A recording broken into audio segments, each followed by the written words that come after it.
আসসালামাইকুম, আমার নাম হাসিবুর রহমান হাসিব। আমি একজন বিএসসি নার্সিং স্টুডেন্ট। আজকে আলোচনা করব ভাইরাল ফিভার বা ভাইরাল জ্বর। ভাইরাল ফিভার বা ভাইরাল জ্বর মূলত কি, কাকে বলে এবং ভাইরাল লক্ষণ কি, ছড়ায় কিভাবে এবং কিভাবে আমরা প্রতিকার পেতে পারি। তো আজকে এই সম্পর্কে বিস্তারিত আলোচনা করব। ভাইরাল জ্বর হচ্ছে ভাইরাস দ্বারা সৃষ্ট একটি সংক্রমণ রোগ। এটি হাঁচি কাশি, স্পর্শ অথবা দূষিত জিনিসের সংস্পর্শে আসলে হতে। ভাইরাল ফিভার বা ভাইরাল জ্বর হলে পারে আমরা কিছু লক্ষণ প্রকাশ পাই। সেই লক্ষণগুলো হচ্ছে শরীরের তাপমাত্রা 100 ডিগ্রি সেলসিয়াস 100 ডিগ্রি ফারেনহাইট এর বেশি থাকবে এবং হচ্ছে গিয়ে মাথা ব্যথা হবে, শরীর ব্যথা, গলা ব্যথা অথবা কাশি হতে পারে, শরীর অনেক বেশি দুর্বল হয়ে যাবে এবং ঠান্ডা লাগা হবে, চোখ লাল হয়ে যাবে। অনেক সময় দেখা যাচ্ছে যে কখনো কখনো ফুসকুড়িও হতে পারে। ভাইরাল ফিভার বা ভাইরাল জ্বর কিভাবে ছড়ায়?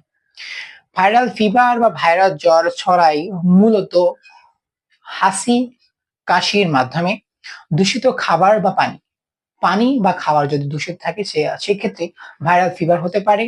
এবং হচ্ছে কি মশা বা ডেঙ্গু ভাইরাসের ফলেও আমাদের ভাইরাল ফিভার হতে পারে। ভাইরাল ফিভার অথবা ভাইরাল জ্বর হলে আমাদের করণীয় কি? ভাইরাল ফিভার অথবা ভাইরাল জ্বর হলে আমাদের পর্যাপ্ত পরিমাণ বিশ্রাম নিতে হবে, প্রচুর পরিমাণে পানি এবং তরল খাবার খেতে হবে এবং প্যারাসিটামল, নর্মালি আমরা যে প্যারাসিটামল খাই সে প্যারাসিটামল 6 থেকে 8 ঘন্টা পর পর প্যারাসিটামল খেতে হবে। অ্যান্টিবায়োটিক, ভাইরাল ফিভার মূলত স্থায়িত্ব কাল হচ্ছে 2 থেকে 3 দিন। তো এখানে অ্যান্টিবায়োটিক কোনো প্রয়োজন নাই। অ্যান্টিবায়োটিক পরিহার করতে হবে এবং নিজের হাত পরিষ্কার রাখতে। ভাইরাল ফিভার হলে কখন আপনি ডাক্তার দেখাবেন? প্রচন্ড পরিমাণ মাথা ব্যথার সঙ্গে যদি বমি হয়, রক্তচাপ যদি কমে যায়, শরীর যদি র্যাশ হয়, শ্বাসকষ্ট হয়, দ্রুত আপনি ডাক্তার দেখাতে পারেন।